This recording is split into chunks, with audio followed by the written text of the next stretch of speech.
ময়মনসিংহের ভালুকায় আদালতের আদেশ উপেক্ষা করে চলাচলের একমাত্র রাস্তায় খুঁটি পুঁতে প্রতিবন্ধকতা সৃষ্টির অভিযোগ উঠেছে স্থানীয় মোহাম্মদ আব্দুল মোতালেব গংদের বিরুদ্ধে। অভিযোগ করেছেন কৃষিজ ফার্ম নিশিন্দা এন্টারপ্রাইজের ম্যানেজার। ঘটনায় ভালুকা মডেল থানায় লিখিত অভিযোগ দায়ের করা হয়েছে। বিস্তারিত দেখুন সাইফুল ইসলামের তথ্যচিত্রে। ময়মনসিংহের ভালুকা উপজেলায় আদালতের আদেশ অমান্য করে চলাচলের একমাত্র রাস্তা বন্ধ করে দেওয়ার অভিযোগ উঠেছে স্থানীয় মোহাম্মদ আব্দুল মোতালেব গংদের বিরুদ্ধে। জানা যায়, দীর্ঘদিন ধরে তাদের সঙ্গে একই এলাকার কৃষিজ ফার্ম নিশিন্দা এন্টারপ্রাইজের জমি সংক্রান্ত বিরোধ চলছিল। বিষয়টি আদালতে গড়ালে ফার্মের মালিকের মাতা শাহনাজ বেগমের দায়ের করা মামলায় আদালত ১৪৫ ধারা জারি করে এবং পুলিশকে ব্যবস্থা নিতে নির্দেশ দেয়। কিন্তু আদালতের নির্দেশ উপেক্ষা করেই মোতালেব, আব্দুল শহীদ, আব্দুল রশিদ, আব্দুল মতিন এবং মোহাম্মদ ইমন সহ কয়েকজন ব্যক্তি রাস্তার মাঝখানে খুঁটি পুঁতে চলাচলে বাধা সৃষ্টি করেন। অভিযোগে বলা হয়, রাস্তায় প্রতিবন্ধকতা সৃষ্টি করায় স্থানীয় বাসিন্দা এবং ফার্মের কর্মচারীরা চরম ভোগান্তিতে পড়েছেন। প্রতিবাদ জানালে প্রজেক্ট ম্যানেজার মোহাম্মদ হুমায়ুন কবিরকে হত্যার হুমকিও দেওয়া হয়।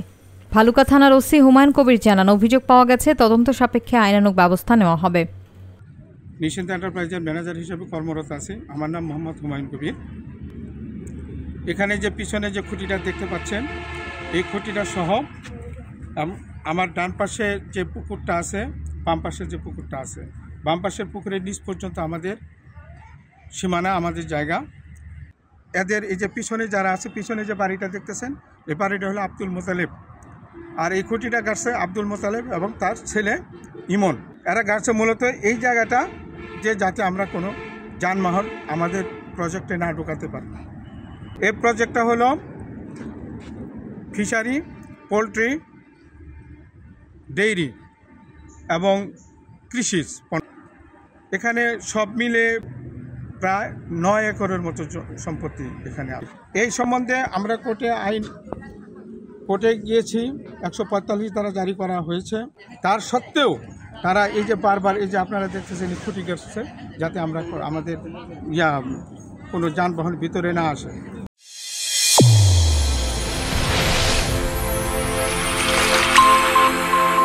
চ্যানেল A1 হৃদয়ের স্পন্দন।